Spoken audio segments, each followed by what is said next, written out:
Hello बच्चों, welcome to KV school education. आज की कक्षा में आप सभी का स्वागत है और आज का पाठ है 7वीं कक्षा से दूसरा पाठ, सच्चा दोस्त। सच्चा दोस्त पाठ हम इस कक्षा में पढ़ेंगे। एक बार ये चित्र देखो आप।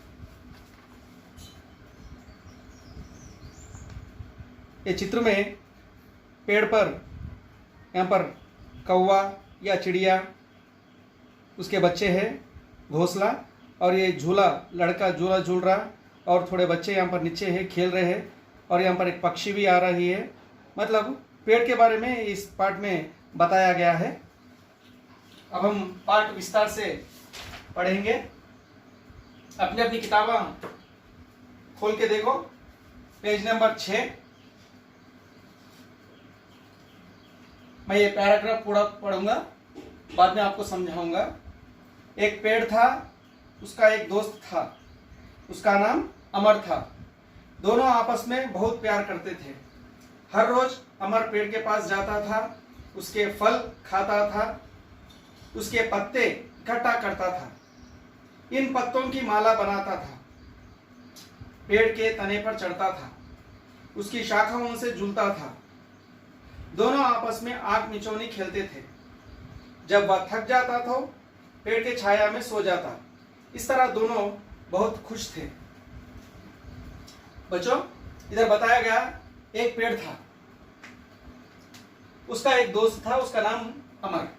मतलब एक पेड़, उसका एक दोस्त का नाम है अमर। पेड़ का मतलब आप जानते हो ना, पेड़ क्या है?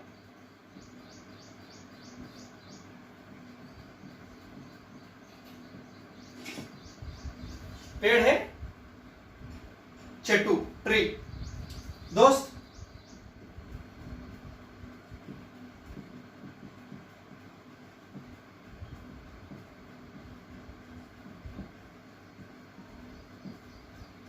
तो पेड़ के दोस्त का नाम अमर था। याद रखो बच्चों, पेड़ के दोस्त का नाम अमर था। दोनों आपस में बहुत प्यार करते थे। दोनों भी आपस में मिलजुल कर रहे थे। इधर కలిసిమెలిసి ఉంటుండ్రి అంటే చెట్టు ప్లస్ अमर, इधर కలిసిమెలిసి ఉంటుండ్రి। हर रोज अमर पेड़ के पास जाता था। प्रतिरोज, हर रोज, एवरीडे, प्रतिरोज अमर ఏం చేస్తుండే, చెట్టు దగ్గర వెళ్తుండే। ఎందుకంటే చెట్టు అయితే నడవలేదు కదా, అమర్ దగ్గర రాలేదు కాబట్టి అమరే చెట్టు దగ్గర వెళ్తాడు। ఇద్దరు చాలా కలిసిమెలిసి ఉంటుండ్రి। ప్రతిరోజు చెట్టు దగ్గర అమర్ వెళ్తుండే। उसके फल खाता था। చెట్టుకు ఏమేమి వస్తాయి తెలుసు కదా, చెట్టుకు కొమ్మలు ఉంటాయి, ఆకులు ఉంటాయి, పువ్వులు, పండ్లు ఇవన్నీ కాస్తాయి కాబట్టి చెట్టుకు ఉన్న ఏవైతే పండ్లు ఉంటాయో ఆ పండ్లను తినేది, ఫ్రూట్స్। फल, फल का मतलब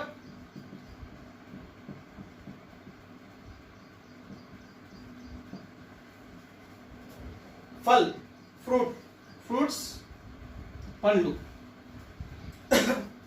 और क्या करता था, उसके पत्ते इकट्ठा करता था। पत्ते, लीव्स, पत्ते, पेड़ के जो से पत्ते हैं वो पत्ते इकट्ठा करता था। और पत्तों से क्या करता था, पत्तों की माला बनाता था। पत्तों की माला, जैसे हम त्योहारों पर कौन से मैंगो, आम के पत्ते कैसे अपन लगाते हैं, उस तरह माला बनाता था। और उसकी शाखाओं से झूलता था। शाखा में बताया, इसे शाखा कहते हैं। ये शाखा है। शाखा से क्या करता था, वो झूलता था। और क्या करता है, पेड़ के तने पर चढ़ता था, उसकी शाखाओं में झूलता था। दोनों आपस में आंख मिचौनी खेलते थे। जब वह थक जाता तो पेड़ की छाया में सो जाता। इस तरह दोनों बहुत खुश थे। जब खूब खेल कूद कर थक जाता, जब आराम से सो जाता था। అలసిపోయి బాగా చెట్టుతోటి ఈ విధంగా దాగుడు మూతలు ఆడుతుండే, ఉయ్యాల ఊతుండే, పండ్లను తింటుండే, దాని యొక్క ఆకులను ఒక దగ్గర జమ చేసి దానితోటి ఆకులతోటి దండ చేస్తుండే। బాగా ఇట్లా చెట్టు దగ్గర ఆడుకొని తన ఆడుకున్నాక బాగా అలసిపోయినాక ఏం చేస్తుండే, తను ఆ చెట్టు నీడలోనే పడుకుంటుండే। చెట్టు నీడ చల్లగా ఉంటుంది కాబట్టి ఆ చెట్టు నీడలోనే పడుకుంటుండే। उसके बाद क्या पर है, यहाँ पर समय बीतता गया। अमर बड़ा हो गया। वह नौकरी की तलाश में शहर जाना चाहता था। बीच में नदी थी। उसने सोचा, नदी कैसे पार करूं। ठीक है, समय बीतता गया। समय समय अपने वास्ते तो रुकता नहीं, మన కోసం సమయం ఆగుతుందా? ఆగదు. సమయం సూర్యుడు ఈ ఏవైతే ఉన్నాయో పంచభూతాలు ఎవరి పనులు వాళ్ళు చేసుకుంటూనే ఉంటారు, మన కోసం ఎవరు ఆగరు. ఆ విధంగా సమయం भी बीतता गया दिन ब दिन, ప్రతిరోజు ఈ విధంగా కొన్ని రోజుల తర్వాత ఏమైంది, అమర్ బడా हो गया. మీరు ఏ విధంగా అయితే పెద్దగా అవుతారో అమర్ కూడా పెద్దగా అయ్యింది. बड़ा हो जाना అంటే పెద్దగా అవడం. वो नौकरी की तलाश में शहर जाना चाहता था.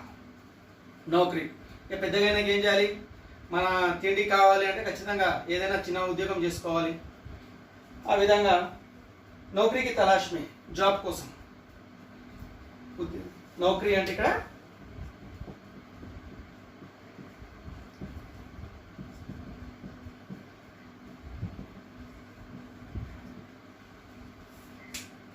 नौकरी की तलाश में उद्योगం కోసం शहर जाना चाहता था. शहर అంటే పట్టణానికి వెళ్ళాల్సి వచ్చింది.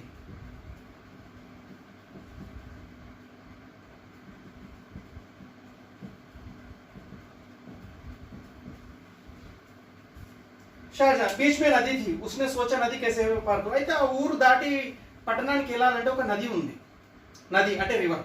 ఆ నది దాటాలంటే ఏ విధంగా దాటాలి, చాలా పెద్దగా ఉంది నదిలో నీళ్లు ఎక్కువ ఉన్నాయి, ఎట్లా దాటాలి నది, ఆలోచన చేసిండు. అయ్యో సోచనేలాగా క్యా కరు, సోచన అంటే థింకింగ్, బాగా ఆలోచన చేస్తుండే ఏ విధంగా దాటాలి, నేను పట్టణానికి వెళ్ళాలి, ఉద్యోగం చేయాలి, కానీ నేను ఏ విధంగా దాటాలి అని బాగా ఆలోచన చేసేటి వాడు. తర్వాత ఏమైంది, सोचते हुए पेड़ के पास गया, पेड़ को अपनी समस्या बताई. पेड़ ने कहा मेरी शाखाएं काटो, नाव बना लो. अमर ने वैसे ही किया.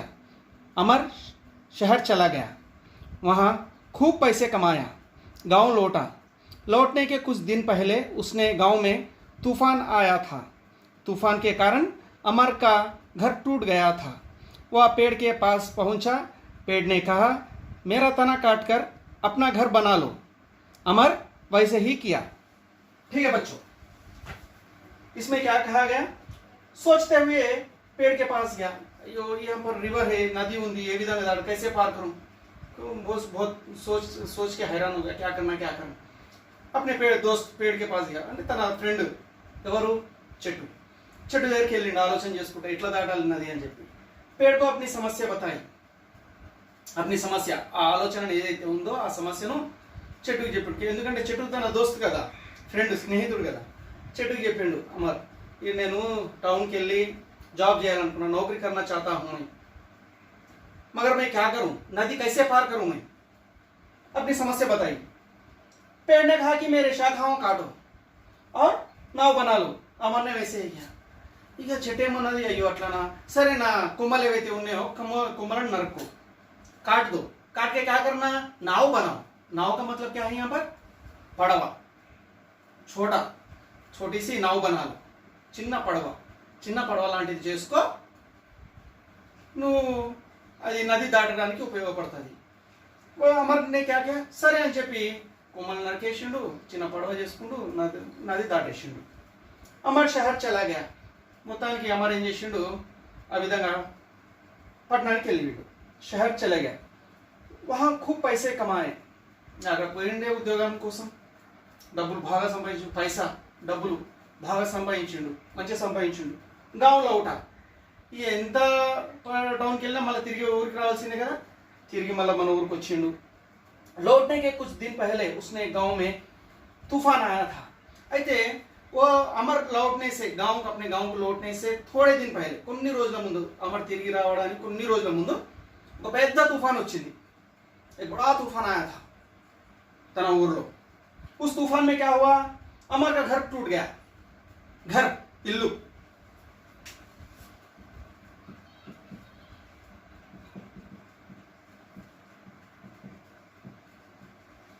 अमर का घर क्या हुआ, टूट गया. తుఫాన్ వస్తే ఏమైతే చిన్న ఇళ్ళు ఏవైతే ఉంటాయో కూలిపోతాయి కదా, బాగా గాలివాన వచ్చింది, తుఫాన్ వల్ల అతని ఇల్లు మొత్తం కూలిపోయింది. वहाँ पेड़ के पास पहुंचा. पेड़ ने कहा मेरी ठीक है. वह पेड़ के पास पहुंचा. మళ్ళీ ఏం చేసిండు, మళ్ళీ తన ఫ్రెండ్ చెట్టు దగ్గరికి వెళ్ళిండు. మళ్ళీ ఆలోచన చేస్తుంటే చెట్టు ఏం చేసింది, मेरा तना काट कर अपना घर बना लो. अमर वैसे ही किया. ఎంతైనా స్నేహితుడు కదా, చెట్టు ఏమన్నది, నా మొదలు వరకు నరుక్కొని నువ్వు నీ ఇల్లును కట్టుకో. చెట్టు ఉన్నది అప్పుడేదో కొమ్మలు కొట్టేసిండు, ఇప్పుడు మొదలు వరకు కొట్టేసుకుని ఇల్లు కట్టుకో అని చెప్పి చెట్టు చెప్పడం జరిగింది. अमर वैसे ही किया, अमर मला अदे विधंगा जैसा पेड़ कहा वैसा अमर ने भी किया। बहुत समय बीत गया, अब अमर बूढ़ा हो गया था। चाना समय गड़ची, देखो यहाँ पर ये पढ़ूंगा मैं बहुत समय बीत गया, अब अमर बूढ़ा हो गया था। वह सर्दी में कांपते हुए पेड़ के पास पहुंचा। पेड़ ने कहा, मेरी सूखी लकड़ियां जलाकर अपनी सर्दी भगाओ। अमर ने वैसे ही किया। ठीक है बच्चों, इसका मतलब मैं बताऊंगा। बहुत समय बीत गया, समय फिर से बीतता गया, अमर बड़ा हो गया और बूढ़ा भी हो गया। अमर बड़ा हो गया, अमर అప్పుడు పెద్దగా అయినాడు, ఇప్పుడు ముసలోడైపోయాడు, ఇంకా పెద్దగా అయ్యిండు, ముసలోడైపోయిండు। बूढ़ा हो गया అంటే ముసలివాడు అయ్యిండు బాగా। वह सर्दी में कांपते हुए पेड़ के पास पहुंचा। सर्दी బాగా సీజన్ ఏంది, వింటర్ సీజన్, చలికాలం। కాపుకుంటా అంటే ఏంది, చలికి తట్టుకోలేక చెట్టు దగ్గరకు పోయిండు। చెట్టు అప్పుడు ఎట్లుంది, చెట్టు మొత్తం తన మోదిగా ఇట్లా అయింది, చెట్టు మొత్తం మొత్తం నరికేసినాక ఇంకేముంటుంది చెట్టు అక్కడ, ఈ విధంగా అయింది। पेड़ ने कहा, मेरी सूखी लकड़ियां जलाकर अपनी सर्दी भगाओ। अमर वैसे ही किया। మళ్ళా చెట్టు ఏం చేసింది, సరే ఇక చెట్టు ఏంది అట్లా అంత వణుకుతున్నావు, నేను బాగా వణుకుతున్నా అంటే నాది ఏదైతే ఉన్నాయో ఎండిపోయినది కట్టె ఉంది కదా, ఇది కూడా నరికేసుకుని ఏంది, చలిమంట అంటారు కదా, చలిమంట తోటి నీ సర్దిని పోగొట్టుకో। देखो पेड़, देखो बच्चों कितना बड़े दिल वाला है ये पेड़। फल देता था, आंख बिछोनी खेलता था, पेड़ के पत्तों से माला बनाता था। बड़ा होने के बाद अपनी शाखाएं काटकर नाव से दूसरे गांव को जाने के लिए मदद की पेड़ ने, और आखिरी में अभी अपना तना भी काटकर सूखी लकड़ियों से अपनी सर्दी भगाओ बोलकर यहाँ पर अमर को कहा। అంటే చివరికి చెట్టు ఎండిపోయినా కానీ పనికి వస్తుంది అన్నట్టు ఇక్కడ చెప్పడం జరుగుతుంది। అమర్ ఏం చేసిండు, వణుకుతుండు కదా, ఆ చెట్టు మొత్తం ఏవైతే ఎండిపోయిన కట్టె ఉందో మంట పెట్టేసి చలిమంటంతో తన సర్దిని పోగొట్టుకుంది। उसके बाद इस तरह पेड़ ने अपनी सच्ची दोस्ती निभाई, अपना सब कुछ दान कर दिया। अपने सच्चे दोस्त को खोकर अमर बड़ा दुखी हुआ। उसने पौधा लगाने का निर्णय लिया। ये अच्छा काम किया आखिरी में। इस तरह पेड़ ने अपनी सच्ची दोस्ती निभाई। నిజమైన దోస్తు ఈ విధంగా ఉంటాడు అంటే ఫ్రెండ్స్ అంటే ఎట్లా ఉండాలి, కలిసిమెలిసి ఉండాలి। తన బాధను, సంతోషాన్ని కాదు, దుఃఖాన్ని కూడా మనం పంచుకోవాలి। చెట్టు ఆ విధంగా చేసింది। తన స్నేహితుడు ఇబ్బందులో ఉంటే, ఆకలితో ఉంటే పండ్లనిచ్చింది, అలసిపోతే నీడనిచ్చింది, వేరే ఊరికి వెళ్ళాలి అంటే తన కుమ్మలను నరికి పడవ చేసుకోమని చెప్పింది। చివరికి తన ఇల్లు తుఫాన్ వల్ల ఇల్లు పోతే తన మొదలు నరికేసి ఇల్లు కట్టుకోమని చెప్పింది। చివరికి ఎండిపోయింది ఆ ముద్దు ఏదైతే ఉందో, ఎండిపోయింది బాగా చలితోటి కాపుతుంటే చలిమంట పెట్టుకో చివరికి అని చెప్పి తన సర్వస్వాన్ని అమర్కి ధారపోసింది ఆ చెట్టు। మనం ఇది నేర్చుకోవాలి। అంటే ఫ్రెండ్స్ అంటే కలిసిమెలిసి ఉండాలి, ఇతరుల సంతోషంతో పాటు మనం దుఃఖాన్ని, బాధను కూడా మనము తీసుకోవాలి, పంచుకోవాలి, అందరు కలిసిమెలిసి ఉండాలని చెప్పి చెట్టు వల్ల మనం నేర్చుకోవాలి పాఠంలో। और क्या, अपने सच्चे दोस्त को खोकर अमर बड़ा दुखी हुआ। ఇంకేముంది అక్కడ, చెట్టు లేదేం లేదు, అమర్ ఎంతో బాధపడుతుంది। ఇన్ని రోజులు అంటే ఆ చెట్టు దగ్గర పోతుండే చెప్తుండే, కానీ ఇప్పుడు చాలా బాధపడుతుంది। అదే నాకు మంచి స్నేహితుడు మిస్ అయ్యింది కదా, నా వల్లనే మిస్ అయ్యింది కదా అని బాధపడుతుంది। అప్పుడు ఒక నిర్ణయానికి వచ్చిండు। उसने पौधा लगाने का निर्णय लिया। పౌదా అంటే చిన్న ముక్క, మళ్ళీ ఒక చెట్టుని పెంచుతా అని చెప్పి మంచి నిర్ణయం తీసుకున్నాం। చెట్టుని पौधा लगाने से और हमें बहुत लाभ है। अपने घर के सामने आंगन में हरियाली छा जाती है। చెట్లను పెంచాలని చెప్పి మనకి ఇండైరెక్ట్గా ఈ పాఠం ద్వారా డైరెక్ట్గా రెండు విధాలుగా మనం ఇక్కడ చెప్పడం జరుగుతుంది। ఇది పిల్లలు ఈరోజు ఈ లెసన్। సరే, ఆన్లైన్ క్లాస్ కాబట్టి కొద్దిగా ఫాస్ట్గా చెప్పడం జరిగింది।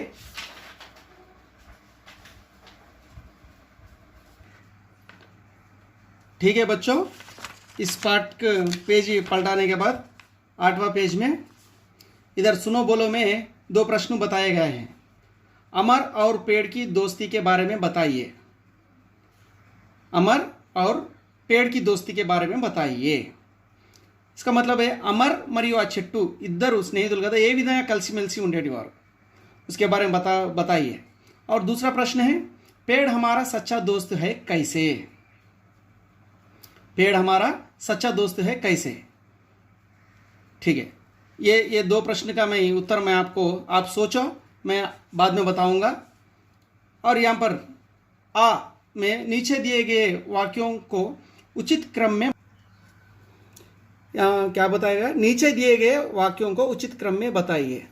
यहाँ पर 5 वाक्य दिए गए हैं. इस तरह पेड़ ने सच्ची दोस्ती निभाई.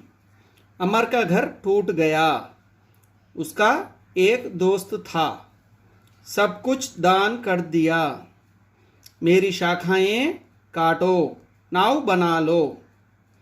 इधर ये 5 पंक्ति क्रम में लिखना, उचित क्रम में लिखना. అంటే ఫస్ట్ ఏది వచ్చింది, సెకండ్ ఏది, థర్డ్ ఏది అంటే ఈ దీంట్లో మనం చూడాలి. ఈ లెసన్లో మనము వెతకాలి. ఉదాహరణకు उसका एक दोस्त था, यहाँ पर एक एग्जाम्पल पे दिया गया అంటే ఫస్ట్ ఇది వచ్చింది. దీంట్లో వెతికితే ఫస్ట్ వచ్చింది ఏది, उसका एक दोस्त था.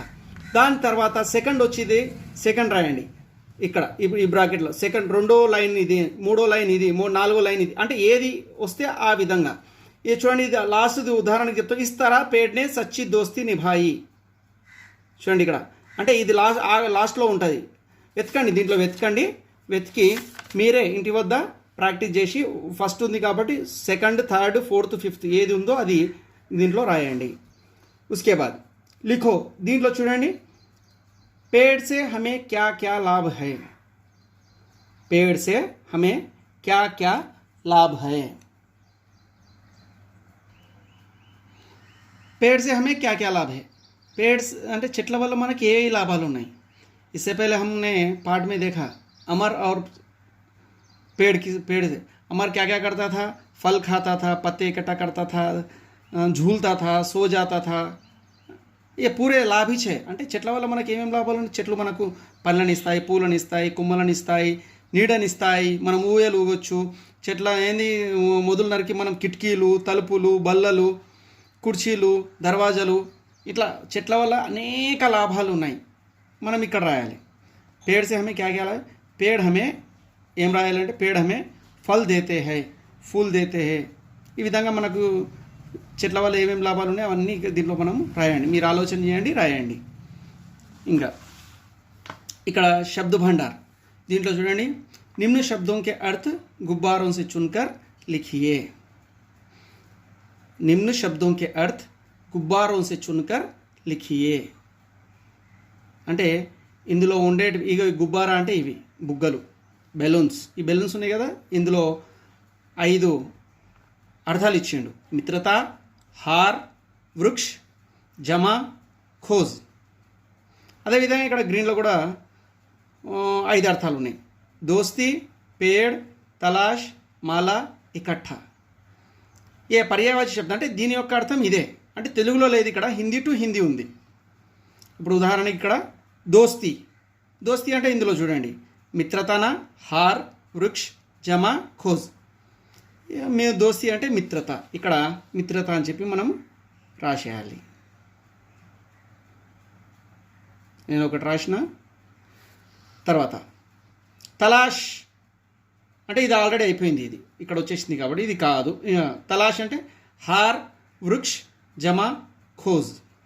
ఏ చారో మే ఏక్ హోతా హై అంటే దీని యొక్క అర్థం ఈ 4 ఏదో ఒకటి ఉంది. సరే, ఇది ఖోజ్. మిగతావి 3 మీరు చేయండి పిల్లలు. అంటే అన్నీ నేను చెప్పను, మీరు చేయాలి. వర్క్ మీరు సొంతంగా ఆలోచన చేయండి. उसके बाद आ में नीचे दिए गए अंक देखिए. सरे ఇక్కడ यहाँ पर नीचे दिए गए अंक देखिए, गिनती है 11, 12, 13, 14, 15, 16, 17, 18, 19 और 20. इससे पहले हमने 1 से 10 तक गिनती अब हमने सीखा और ये 11 से यहाँ पर फिर से एक बार मैं बोल रहा हूँ. देखिए आप 11, 12, 13, 14, 15, 16, 17, 18, 19, 20। उसके नीचे ई में इन शब्दों को अलग कीजिए और लिखिए। इन शब्दों को अलग कीजिए और लिखिए। इसका मतलब क्या है? ఈ కొన్ని శబ్దాలను వేరు చేసి రాయండి అంటే ఏ విధంగా వేరు చేయాలి అని మీకు ఆలోచన। लकड़ी से बनी वस्तुएं, अन्य वस्तुएं। इधर देखो, इधर पहले क्या है? खिड़की, गिलास, मेज, कलम, पंखा, बल्ला, किताब, कुर्सी, थैली, दरवाज़ा। और एक बार देखो बच्चों, खिड़की, गिलास, मेज, कलम, पंखा, बल्ला, किताब, कुर्सी, थैली, दरवाज़ा। इसके नीचे में लकड़ी से बने वस्तुएं, अन्य वस्तुएं అంటే కట్టె ద్వారా అయిన తయారయ్యే వస్తువుల పేర్లు ఇక్కడ రాయాలి। మిగతా వస్తువులు ఏవైతే ఉన్నాయో ఇవి ఇక్కడ రాయాలి। అంటే ఇప్పుడు కిటికీ అంటే మీకు అందరూ తెలుసు విండో। ఈ కిటికీ ఇక్కడ రాయొచ్చు। ఇక్కడ నేను ఒక ఫస్ట్ లైన్ రాస్తా, మిగతా మీరు చేయండి।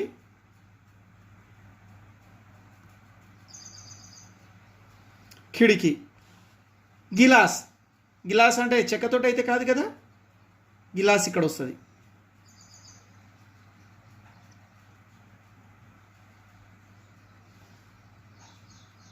సరే, ఇక్కడ కిటికీ, ఇద్దరు గిలాస్ లిఖ్ దియా। ఇక మిగతావి ఏవైతే ఉన్నాయో కట్టెతోటి అయ్యేటివి ఇక్కడ, చెక్కతోటి మిగతావి వస్తువులు ఇక్కడ రాయండి। ఇక్కడ బొమ్మలు కూడా ఇవ్వడం జరిగింది కదా, చాలా క్లారిటీగా ఉంటుంది మీకు, తెలుసుకోండి ఇదో ఇవి खिड़की, ये कलम, ये किताब, ये गिलास, और ये बल्ला, और ये थैली, और ये बल्ला है, क्षमा कीजिए, ये बल्ला है, ये पंखा, ये क्या है? ये कुर्सी।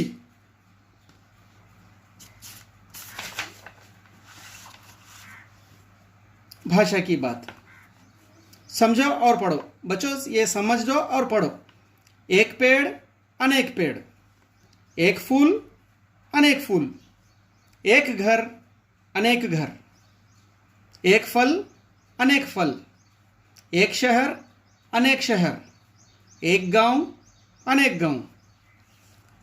इधर एक अनेक, एक అంటే ఒకటి, అనేక అంటే రెండు అంతకంటే ఎక్కువ।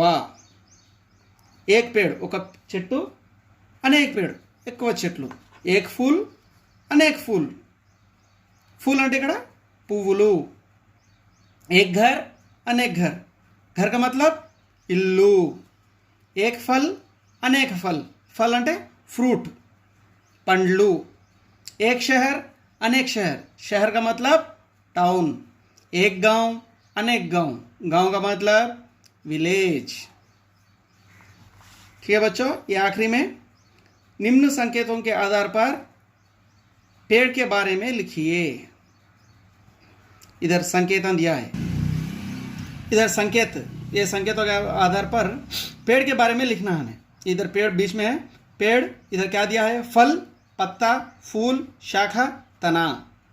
देखो बच्चों, फल, पत्ता, फूल, शाखा, तना, ये बीच में पेड़, मतलब इधर हमने लिखना है, इसके पेड़ के बारे में लिखना है। मतलब कैसे? पेड़ के पत्ते होते हैं, पेड़ के फूल होते हैं, शाखा, तना, फूल, ये पूरा पेड़ के बारे में है। यहाँ पर आप 4 पंक्तियाँ इसके बारे में ये मिलाकर लिखो। तो बच्चों ये थी आज की 7वीं कक्षा का दूसरा पार्ट, सच्चा दोस्त। आशा करता हूँ आपको समझ में आया है। यहाँ पर बोर्ड पर कुछ शब्दार्थ मीनिंग्स है, अपने अपनी किताब में लिख लो और ध्यान से अपने घर में बैठकर ये पाठ एक बार पढ़ो, समझो, समझने की कोशिश करो। आशा करता हूँ आज का क्लास आपको समझ में आया हो। अगर आपको वीडियो अच्छे लगे तो लाइक और हमारे चैनल केवी स्कूल एजुकेशन को सब्सक्राइब कीजिएगा। धन्यवाद।